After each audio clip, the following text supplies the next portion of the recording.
नमो अरिहन्ताणं नमो सिद्धाणं नमो आयरीयाणं नमो वज्रायाणं नमो लोये सौवसावूणं मोक्षमार्गस्य नेतारं वेत्तारं कर्मभूभृतां ज्ञातारं विश्वतत्त्वानां वंदे तत्गुणलब्धये। 1008 श्री मूलनायक आदिनाथ भगवान की जय। द्वासांग जिनवाणी माता की जय। आचार्य श्रेष्ठ आचार्य गुरुवर श्री 108 पूज्यपाद स्वामी महाराज की जय। आचार्य श्रेष्ठ आचार्य गुरुवर श्री 108 विद्यासागर जी महाराज की जय। जगत पूज्य निर्यापक श्रमण मुनि पुंगव श्री 108 सुधा सागर जी महाराज की जय। समस्त मुनि संघ की जय। आलोक मोदी स्वाध्याय सुधा यूट्यूब चैनल पर आप सभी दर्शकों का एक बार पुनः हार्दिक स्वागत, हार्दिक अभिनंदन। पूज्यवर आचार्य पूज्यपाद स्वामी जी द्वारा रचित इस सर्वार सिद्धि ग्रंथराज में हम सभी संवर तत्व का व्याख्यान विस्तार पूर्वक समझ रहे हैं।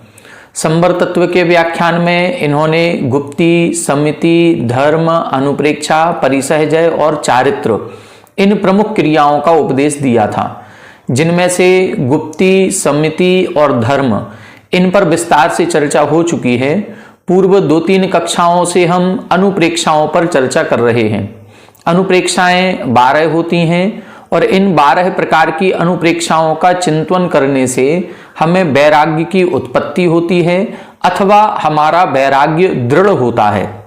पूर्व कक्षाओं में इन अनुप्रेक्षाओं का किस प्रकार से चिंतन करना है, इन अनुप्रेक्षाओं के चिंतन करने से क्या फल की प्राप्ति होती है, इन अनुप्रेक्षाओं के चिंतन का क्या महत्व है, इस पर हम विस्तार से चर्चा कर चुके हैं।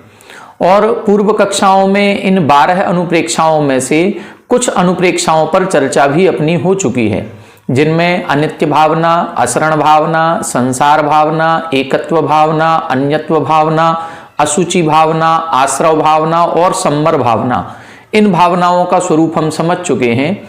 अब आज की कक्षा में हम आगे बची हुई शेष भावनाओं पर चर्चा करेंगे, जिनमें निर्जरा भावना, लोक भावना, बोधि दुर्लभ भावना और धर्म भावना, ऐसी 4 भावनाओं के स्वरूप को समझने का प्रयास करेंगे। आइए देखें पेज नंबर 327 पर उत्थानिका 807 नंबर की सूत्र नंबर अपना 17 चल रहा है। यहाँ पर निर्जरा भावना के बारे में चर्चा की जा रही है कि निर्जरा अनुप्रेक्षा का चिंतन किया जाए तो हम किस प्रकार का चिंतन करें। देखें, निर्जरा वेदना विपाक इति उक्तम, यहाँ बता रहे हैं निर्जरा किसे कहते हैं। निर्जरा नाम है वेदना विपाक, जो कर्म हमने बांधे थे उन कर्मों का अनुभवन करना, उनके कर्मों के पक जाने पर, पकने का मतलब है उनका समय पूरा हो जाने पर अब वह अपना फल देते हैं, और उनके फल को वेदन करना अर्थात उसका अनुभवन करना, और अनुभवन होने के बाद वो कर्म हमारी आत्मा से पृथक हो जाता है। इसी का नाम निर्जरा है। अपन ने पहले 8वें अध्याय में कुछ सूत्र पढ़े थे, जिसमें बताया था विपाकोनुभवः स यथा नाम ततश्च निर्जरा। विपाकोनुभव, विपाक का अर्थ क्या है? अनुभव या उसको वेदन करना। जो कर्म हमने बांधा था वह कर्म जब अपना अच्छा या बुरा, शुभ या अशुभ रूप फल देता है तो हमें सुख या दुख की अनुभूति होती है। तो उस सुख दुख की अनुभूति पूर्वक उस कर्म का हमने फल भोगा, और जैसे ही हमने उसका फल भोगा वह कर्म आत्मा से झड़ जाता है। अब ये जो निर्जरा है, इसी झड़ने को निर्जरा कहते हैं। जो कर्म आत्मा से पृथक होता है उसको ही हम निर्जरा कहते हैं। सा द्वेधा, वह निर्जरा 2 प्रकार की होती है। अबुद्धि पूर्वा कुशल मूला च इति। देखें, इधर ये 2 नए शब्द प्राप्त हुए, अबुद्धि पूर्वा, कुशल मूला। अभी तक हमने 2 शब्द कौन कौन से पढ़े थे? सविपाक निर्जरा और अविपाक निर्जरा। सविपाक का मतलब है अपना समय प्राप्त हो जाने पर जब कर्म अपना फल देता है और फल देकर के झड़ जाता है, उसे हम सविपाक निर्जरा कहते हैं। और जिस कर्म का अभी समय प्राप्त नहीं हुआ और हमने समय पूर्व ही तपस्या आदि करके और उस कर्म को समय के पूर्व ही झड़ा दिया, उसका जो भोग भोगना था उसको भोग लिया और झड़ा दिया, उसको बोलते हैं अविपाक निर्जरा। यहां पर सविपाक निर्जरा के लिए दूसरा शब्द दिया अबुद्धि पूर्वा। अबुद्धि पूर्वा का मतलब बुद्धि पूर्वक नहीं हो रहा है, हमने उस कर्म को उदय में लाने के लिए कुछ प्रयास नहीं किया, बिना प्रयास के ही कर्म का समय हो गया और समय होते ही वो अपना कर्म फल दे करके और झड़ गया, उसको बोलेंगे अबुद्धि पूर्वा या सविपाक निर्जरा। दूसरी है कुशल मूला च इति। कुशल मूला का मतलब कुशलता पूर्वक, परिश्रम पूर्वक, जो हमने त्याग तपस्या साधना का मार्ग अपनाया, उस त्याग तपस्या साधना के मार्ग के द्वारा तपस्या करके अग्नि से तप करके हमने जब उस कर्मों को झड़ाया है, उदय में लाए हैं, उसको बोलेंगे कुशल मूला। तो इधर अबुद्धि पूर्वा का मतलब सविपाक निर्जरा और कुशल मूला का मतलब अविपाक निर्जरा। तत्र नरकादिषु कर्मफल विपाकजा अबुद्धि पूर्वा सा अकुशलानुबंधा। यहां बता रहे हैं उसमें से नरकादिषु अर्थात नरक, त्रियंच, मनुष्य और देव, ये जो चार गतियां कही गई हैं, इन चारों गतियों में कर्म फल विपाकजा, अपने कर्मों का फल प्राप्त हुआ और कर्मों का फल प्राप्त होते ही जो सुख दुख उसको देना था वो दिया, उसको बोलेंगे अबुद्धि पूर्वा सा अकुशलानुबंधा। उसको अबुद्धि पूर्वक निर्जरा कहेंगे या अकुशलानुबंधा भी कहेंगे। जैसे इधर बोला था कुशल मूला, तो वो हो गई अकुशल मूला। तो इस प्रकार से अबुद्धि पूर्वा कहें, सविपाक निर्जरा कहें या अकुशल मूला भी कह सकते हैं। ये इन तीनों नाम इस एक ही प्रकार की निर्जरा के कहे गए। दूसरा बता रहे हैं परिसह जय कृते कुशल मूला सा शुभानुबंधा निरनुबंध च इति। परिसह जय कृते, परिसहों का वर्णन आगे आने वाले सूत्र में होगा, जिसमें 22 परिसह कहे गए हैं। 22 परिसह का मतलब यह है कि विभिन्न प्रकार की बाधाएं जब हमको आती हैं तो उन बाधाओं के आने पर हम शांत भाव से उन बाधाओं को सहन करें, इसका नाम होता है परिसह जय। उसमें हम आकुल व्याकुल ना हो, अपने परिणामों को संक्लेशित ना करें, वो है परिसह जय।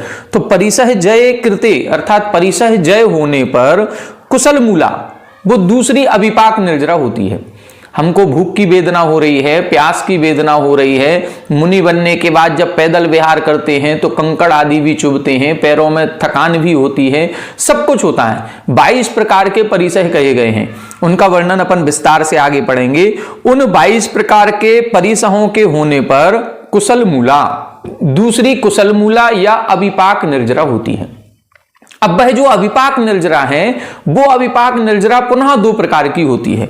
सा शुभानुबंधा निरनुबंधा च इति।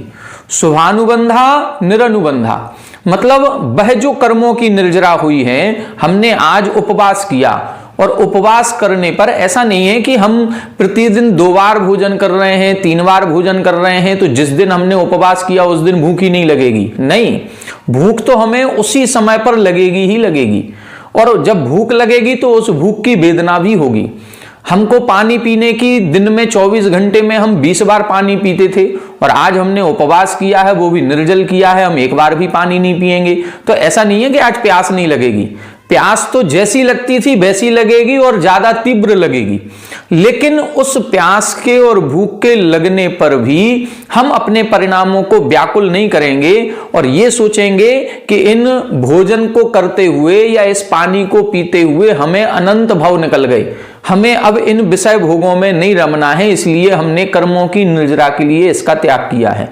अब जब उसका हम त्याग करेंगे तो उस वेदना के होने पर जो हमारी सहन शक्ति होगी, उस सहन शक्ति के द्वारा यदि कर्म बंद हो रहा है, कर्म बंद तो देखो प्रति समय हो रहा है, तो जो कर्म बंद हो रहा है वो शुभानुबंधा, अब उस समय अशुभ कर्मों का बंध नहीं होगा, क्योंकि हम शांत परिणामों से उसको सहन कर रहे हैं और विशुद्ध परिणाम पूर्वक हमने उसका त्याग किया था, इसलिए शुभ कर्मों का बंध होगा।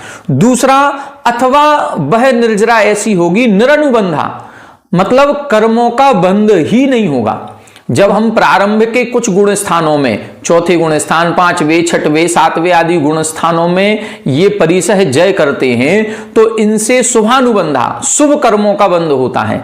लेकिन जब हम ध्यान में लीन हो जाते हैं और ध्यान की प्रगाढ़ता बढ़ती है और हम उपशम श्रेणी या छपक श्रेणी आरोहण करते हैं तो वही निर्जरा कैसी हो जाती है? निरनुबंधा। फिर अब शुभ कर्मों का भी बंध नहीं होगा, ना अशुभ कर्मों का बंध होगा, ना शुभ कर्मों का बंध होगा। हम सभी लोग इसी अध्याय के पहले सूत्र में बंध विच्छुत्ति को पढ़ चुके हैं। जैसे जैसे ऊपर के गुण स्थानों में बढ़ते हैं हमारी परिणामों में निर्मलता बढ़ती जाती है, विशुद्धि बढ़ती जाती है और उस विशुद्धि के कारण से कर्मों का बंध भी रुकता चला जाता है। जब कर्मों का बंध ही रुक जाएगा तो फिर वो जो निर्जरा हो रही है वो निरनुबंधा होगी, मतलब बंध से रहित, बंध नहीं होगा और निर्जरा हो रही है। बस यही स्थिति जो होती है जिसको हम बोलते हैं संबर पूर्वक निर्जरा। संबर सहित करे तप प्राणी मिले मुकति रानी। अभी हम लोगों की निर्जरा हो रही है, ऐसा नहीं है कि हम लोग निर्जरा नहीं कर रहे हैं, प्रति समय अभी भी निर्जरा हो रही है, लेकिन अभी हमारी जो निर्जरा हो रही है ये बंध मूलक हो रही है, बंध से सहित है। हम जितने कर्मों की निर्जरा कर रहे हैं उतने ही कर्मों का बंध कर रहे हैं, इसलिए हमारा संसार क्षय नहीं हो रहा है। लेकिन जब मुनिराज बन जाते हैं और आत्म साधना पर उतरते हैं, विषय भोगों से विरक्त हो जाते हैं, संसार में आसक्ति नहीं होती है, तब जाकर के जो निर्जरा होती है वो निर्जरा बंध से रहित होती है, संबर पूर्वक होती है। और जो संबर पूर्वक निर्जरा होगी तो फिर क्या होगा? कर्मों का आना हो नहीं रहा है, कर्मों का आना रुक गया। जो कर्म हमारी आत्मा में पूर्व से बैठे थे उनकी भी निर्जरा होना शुरू हो गई। और जब इस प्रकार की निर्जरा होती है तो शीघ्र ही मोक्ष की प्राप्ति हो जाती है। इति एवं निर्जराया गुण दोष भावनम निर्जरानुपेक्षा। इस प्रकार से जो निर्जरा के गुण दोषों का विचार किया जाता है, हम लोग भी निर्जरा कर रहे हैं, मुनिराज भी निर्जरा कर रहे हैं, लेकिन हमारी निर्जरा बंध मूलक हो रही है, उनकी बंध से रहित हो रही है, संबर सहित हो रही है। तो संबर सहित हमको निर्जरा करना है। अपन ने इष्टोपदेश पढ़ा होगा, उसमें एक श्लोक आया है, परिसहाज्य विज्ञाना दास्रवस्य निरोधिनी जायते ध्यात्म योगेन कर्मणा मासु निर्जरा। अध्यात्म के योग से, आत्म ध्यान करने से आश्रवस्य निरोधिनी, आश्रव को रोकने वाली कर्मों की निर्जरा आसु जायते, शीघ्र ही होने लगती है। कब होती है? परिसहाज्य विज्ञानात्, परिसह आदि का अविज्ञानात्, विज्ञान ही नहीं होता। मतलब वो भूख तो लग रही है लेकिन उनको भूख का एहसास ही नहीं हो रहा है। वो अपने आत्म साधना में ऐसे लीन है कि उनको आत्म साधना का आनंद आ रहा है, भूख का दुख दर्द नहीं हो रहा। ऐसा नहीं है भूख नहीं लग रही, भूख लग रही है लेकिन उस दर्द की अनुभूति नहीं हो रही है। क्यों? क्योंकि सुख ज्यादा मिल रहा है। कई बार अपन ने देखा होगा जो बीमार व्यक्ति होते हैं या जिनका ऑपरेशन वगैरह किया जाता है तो पहले शल्य चिकित्सा की जाती थी तो बेहोश नहीं किया जाता था। जब बेहोश नहीं किया जाता था तो अपने मन को डाइवर्ट किया जाता था। हमारा एक बार अभी एक्सीडेंट हुआ था तो आंख में चोट आई थी और वो आंख में जब उसने टांके लगाए तो वो टांके लगाते समय वो हमसे बात करता रहा, कुछ ना कुछ पूछता रहा। अब उसने कुछ पूछा, हमने उसका जवाब दिया, उसने कुछ पूछा, हमने फिर उसका जवाब दिया, और बातों बातों में उसने कब टांके लगा दिए हमको पता ही नहीं चला। क्यों? क्योंकि हमारा ध्यान दूसरी तरफ डाइवर्ट कर दिया। इसी तरह से कई बार देखा होगा, छोटे बच्चे होते हैं उनको इंजेक्शन लगाया जाता है तो उनके मन को बहलाया जाता है, दूसरी तरफ कुछ ना कुछ इशारा करके उनको मन को डाइवर्ट करेंगे और इधर इंजेक्शन लगा देंगे, उसको पता ही नहीं चलेगा। इसी तरह से ऐसा नहीं है कि इंजेक्शन लगने में दर्द नहीं हुआ, दर्द तो हुआ लेकिन हमारा ध्यान कहीं और था इसलिए उसका एहसास नहीं हुआ। इसी तरह से जब परिसह आदि आते हैं लेकिन हम अपनी आत्मा में लीन होते हैं तो आत्मा में लीन होने पर परिसह आदि का ज्ञान नहीं होता और उनका जब अनुभव नहीं होता है तो उस समय जो निर्जरा होती है वो निरनुबंधा होती है, वही आत्मा के लिए कल्याणकारी है। ऐसा गुण दोष भावनम, ऐसे गुण और दोष का विचार करना ही निर्जरा अनुप्रेक्षा कहलाती है। एवं ही अस्य अनुस्मरता कर्म निर्जरायी प्रवृत्ति भवती। इस प्रकार से जो निर्जरा भावना बार बार चिंतन करता है वह कर्म निर्जरा के लिए प्रयतते अर्थात प्रयत्न करता है, उसकी प्रवृत्ति कर्म निर्जरा के लिए ही होती है।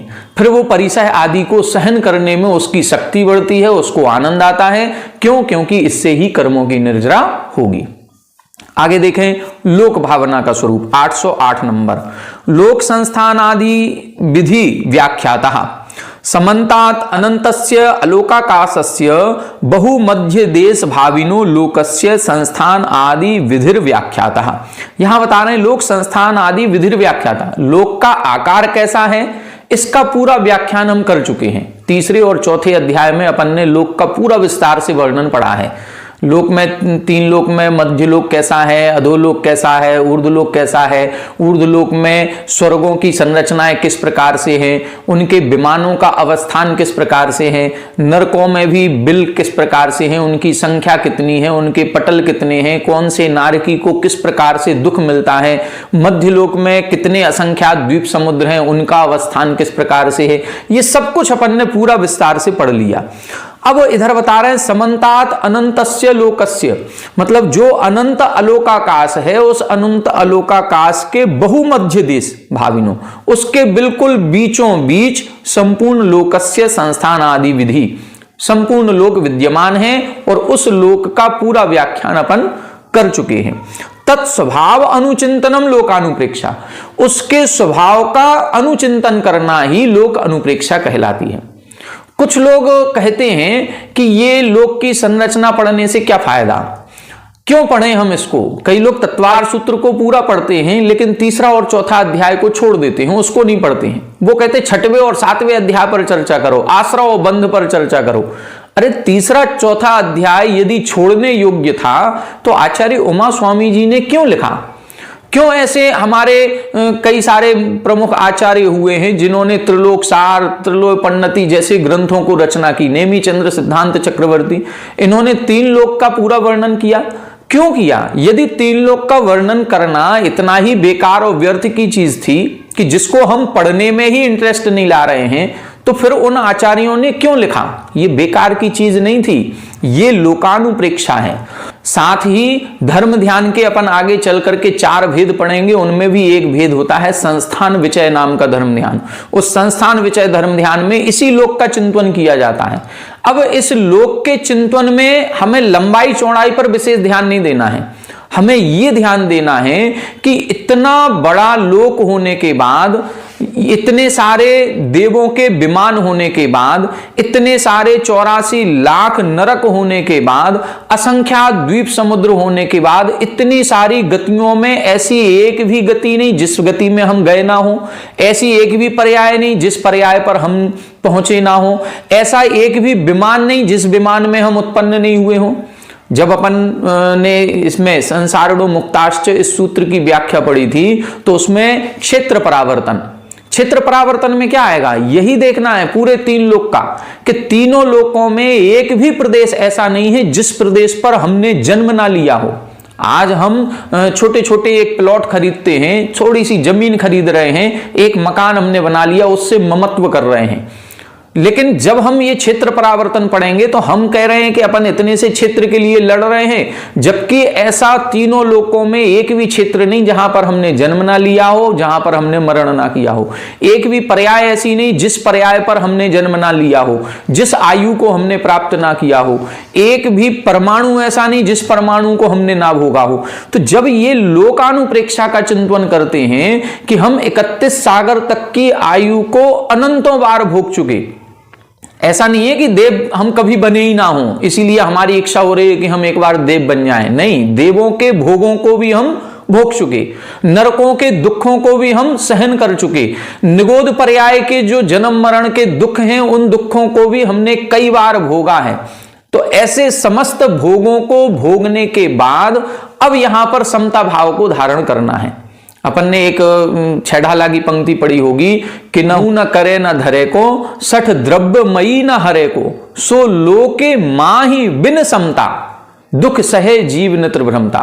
वहां उन्होंने लिखा कि इस लोक को किसी ने बनाया नहीं है, ना कोई इसको नाश कर सकता है, ये तो अनादि अनिधन है, अकृत्रिम है। और ऐसे लोक में बिन समता अर्थात समता को धारण ना करके राग द्वेष करता हुआ भ्रमण करता है, वही जीव तीनों लोकों में भ्रमण करते हुए उनके दुखों को सहन करता है।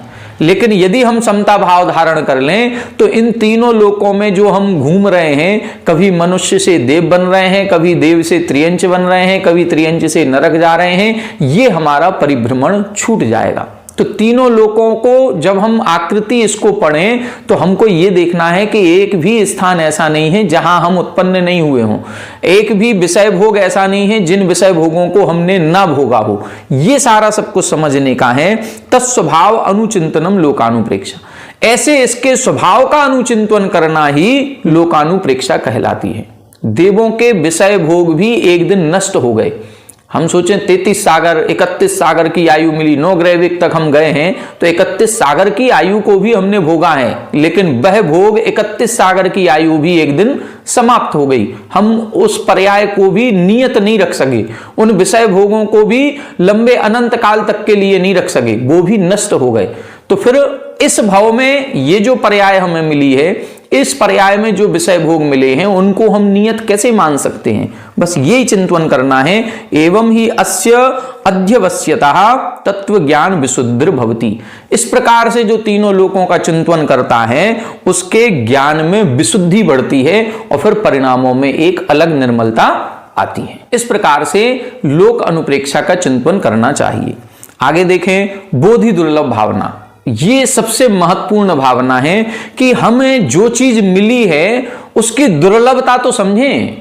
आजकल हम इस पर्याय का महत्व क्यों नहीं रख रहे हैं? क्योंकि हमें इसकी दुर्लभता का ज्ञान नहीं है। सबसे पहले कोई वस्तु जब हमें बड़ी दुर्लभता से मिलती है तो हम उसको बहुत संभाल करके रखते हैं, उसका बहुत सावधानी पूर्वक उपयोग करते हैं। लेकिन जब हमें उसकी दुर्लभता का ज्ञान नहीं होता है तो फिर हम उसको व्यर्थ में ही गंवा देते हैं। तो ये भावना बहुत महत्वपूर्ण है। देखें, एकस्मिन् निगोद शरीरे जीवा सिद्धानाम अनंत गुणाः, निगोद से शुरू कर रहे हैं। एकस्मिन् निगोद शरीरे, एक निगोदिया जीव का जो शरीर होता है उस एक शरीर में कितने जीव होते हैं? सिद्धानाम अनंत गुणा, जितने आज तक सिद्ध हो चुके हैं, अनंतानंत जीवों ने मोक्ष की प्राप्ति कर ली, उनसे भी अनंत गुणे जीव एक शरीर में होते हैं। एक शरीर जिसको हम साधारण शरीर कहते हैं या साधारण वनस्पति कहते हैं या निगोद कहते हैं, वो यही है कि एक शरीर में कितने अनंतानंत जीव हैं। अनंतानंत कितने? जितने आज तक सिद्ध गति को प्राप्त हो गए हैं उतने, उससे भी अनंत गुणे। एवं सर्वलोको निरंतरम निचितः स्थावरहि, अतः तत्र त्रसता वालुका समुद्रे पतिता वज्र सिक्ता कणिका एव दुर्लभः। ऐसा ये पूरा लोक जिसको अभी हमने पढ़ा है, वो पूरा लोक ऐसे निगोदिया जीवों से भरा पड़ा है। मतलब निगोदिया जीव कितने हैं? अनंतानंत निगोदिया जीव हैं। अब ऐसे अनंतानंत निगोदिया जीवों के बीच में, उन स्थावर जीवों के बीच में त्रस पर्याय की प्राप्ति होना, बालुका समुद्रे पतिता, बालुका समुद्रे का मतलब रेगिस्तान, जहां पर बालू ही बालू होती है, रेत का समुद्र यानी रेगिस्तान। अब उस रेगिस्तान में वज्र सिक्ता कणिकाएव, वज्र सिक्ता यानी हमारी सुई, जो एक छोटी सी सिलने की, कपड़ा सिलने की सुई होती है, वह सुई यदि कहीं गिर जाए तो जैसे उस सुई को ढूंढना मुश्किल है। हमारे घर पर यदि गिर जाती है, कहीं हाथ से छूट जाए और गिर जाए तो उसको ही ढूंढने में 5 मिनट लग जाते हैं, कहां गिरी होगी। उसकी चमक आती है, वो चमकती है तब हमको दिखाई पड़ती है कि हाँ ये पड़ी है। और जब वह रेगिस्तान की मिट्टी में गिर जाए और वहां पर निरंतर हवा चलती है तो वो रेगिस्तान की बालू जो होती है वो चिपचिपी नहीं होती, वो हवा के साथ उड़ती है और उड़ करके उसके ढक देगी। अब ढक देगी, अब उस समुद्र में ढूंढते रहो, रेत के समुद्र में, वो वज्र सिक्ता मिलने वाली नहीं है। उसी प्रकार से अनंत निगोदिया जीवों के बीच में ये त्रस पर्याय हमको मिली है। त्रस पर्याय भी समझ लो कि हमने उस रेत के समुद्र में से उस सुई को ढूंढ लिया। बस ये जितना महत्वपूर्ण ये है उतना ही महत्वपूर्ण ये त्रस पर्याय है। तत्र च विकलेन्द्रियाणाम भूयिष्ठत्वात् पंचेन्द्रिता गुणेषु कृतज्ञता एवं कृच्छ्रलभ्यः। यहां बता रहे हैं अब त्रस पर्याय जो होती है वो 2 इंद्री को भी प्राप्त है, 3 इंद्री को भी प्राप्त है, 4 इंद्री को भी प्राप्त है, 5 इंद्री को भी प्राप्त है। एक मक्खी उड़ रही है वो भी त्रस है, एक मच्छर है वो भी त्रस है, एक चींटी दिख रही है वो भी त्रस है, जो कुत्ते बिल्ली सुअर आदि जो घूम रहे हैं ये भी सब त्रस हैं और हम भी त्रस हैं। तो त्रस पर्याय तो बहुत सारे लोगों को मिल गई। तब उसमें बता रहे हैं कि उन त्रसों में विकलेंद्रियों की जो संख्या है वो भूयिष्ठत्वात् मतलब बहुत अधिक है। अब उनमें से पंचेंद्री बनना, 2 इंद्री 3 इंद्री 4 इंद्री जीवों की संख्या बहुत अधिक है, उनमें से पंचेंद्री बनना उसी प्रकार से दुर्लभ है जैसे गुणों में कृतज्ञता का गुण। कई सारे लोग हम सभी हैं, सब गुणवान हैं, किसी के अंदर कोई ना कोई गुण है, लेकिन सभी गुणों में अनंत गुणों में सबसे महत्वपूर्ण गुण होता है कृतज्ञता का गुण। कृतज्ञता का गुण का मतलब यह होता है कि किसी ने हमारी थोड़ी सी भी सहायता की है, थोड़ा भी उपकार हमारे ऊपर किया है तो उस उपकार को नहीं भूलना।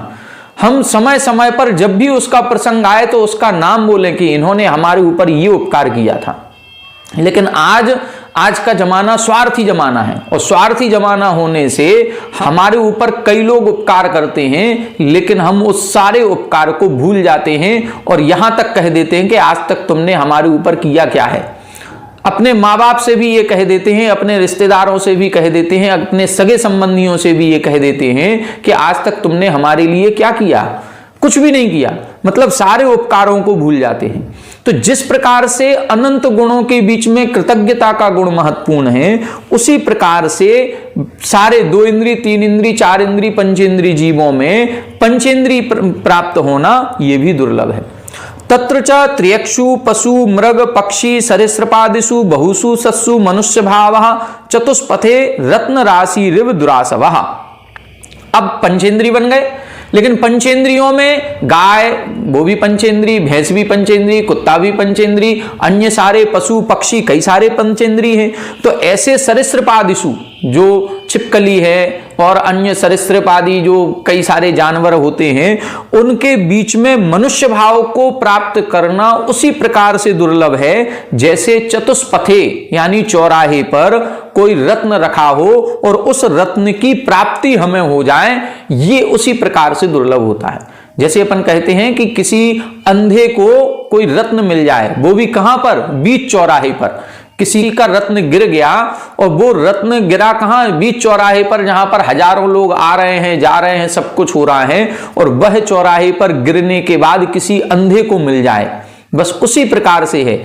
हमें दृष्टि वाले लोगों को वो दिखाई नहीं दे रहा है और किसी अंधे व्यक्ति को वो हाथ में मिल जाए और वह उसका उपयोग कर ले, उसी प्रकार से यहां पर मनुष्य पर्याय भी दुर्लभ कही गई। तत्प्रत्यवे च पुनः तत् उत्पत्ति ही दग्ध तरु पुद्गल तद्भाव उपपत्तिवत दुर्लभा। तत्प्रत्यवे, अब ये जो मनुष्य पर्याय हमको मिली है, ये तो मिली उस चौराहे पर रत्न राशि के समान, लेकिन यदि ये मनुष्य पर्याय हमने खो दी, हम मनुष्य से अन्य पर्यायों में चले गए, अब इस मनुष्य पर्याय को पुनः प्राप्त करना किस प्रकार से दुर्लभ है, जैसे दग्ध तरु पुद्गल। एक पेड़ था, सूख गया था, उसको हमने आग लगा दी और आग लगाते ही उसकी सारी पत्तियां जल गईं, उसकी डालियां जल गईं, उसका तना जल गया, सब धुआं बन के उड़ गया। सारे जो पुद्गल, जिन पुद्गलों से वो पेड़ बना था, वो पुद्गल सारे धुआं बन के उड़ गए, लकड़ी कोयला बन गई, राख बन गई, सब खत्म हो गया। अब जिन पुद्गलों से वो पेड़ बना था, वही पुद्गल पुनः इकट्ठे हो जाएं और उसी पेड़ रूप में हो जाएं, उसी प्रकार से ये मनुष्य पर्याय भी दुर्लभ है। मतलब वो पेड़ तो फिर भी बन सकता है, लेकिन मनुष्य द्वारा बनना नामुमकिन है, बहुत कठिन है। तल्लाभे च देश कुलेन्द्रिय संपन्न निरोगत्वान उत्तरोत्तर अति दुर्लभानी। यहां बता रहे हैं तल्लाभे, वह मनुष्य पर्याय भी मिल जाएगी, लेकिन उसके मिलने पर उत्तम देश मिल जाए, अच्छा क्षेत्र भारत देश जैसा देश मिल जाए, उत्तम कुल मिल जाए, जैन कुल जैसा कुल मिले, इंद्रियों से संपन्नता मिल जाए, 5 इंद्रियां बिल्कुल अच्छी हैं, 6 उपसम अच्छा है, निरोगत्व अर्थात शरीर में निरोगता मिल जाए, ये सब उत्तरोत्तर दुर्लभ कहलाते हैं। आप सभी ने ध्यानत राय जी की 10 लक्षण पर्व की पूजन पढ़ी होगी, उसमें उन्होंने उत्तम त्याग धर्म के दिन ये सारा पूरा लिखा है। धारा मनुष्य तन महादुर्लभ सुकुल आयु निरोगता, श्री जैन वाणी तत्व ज्ञानी भई विषय पयोगिता। अति महादुर्लभ त्याग विषय कसाय जो तप आदरे। वहां उन्होंने पूरा ये लिखा है कि दुर्लभ क्या है, दुर्लभ लहिज्यो चिंतामणि त्यों पर्याय लहित, त्रस पर्याय को प्राप्त करना दुर्लभ है। लेकिन महादुर्लभ क्या है, उत्तम कुल मिलना, शरीर अच्छा मिलना, इंद्रियां अच्छी मिलना, निरोगी शरीर मिलना, जिनवाणी का सुनना मिलना, ये महादुर्लभ है।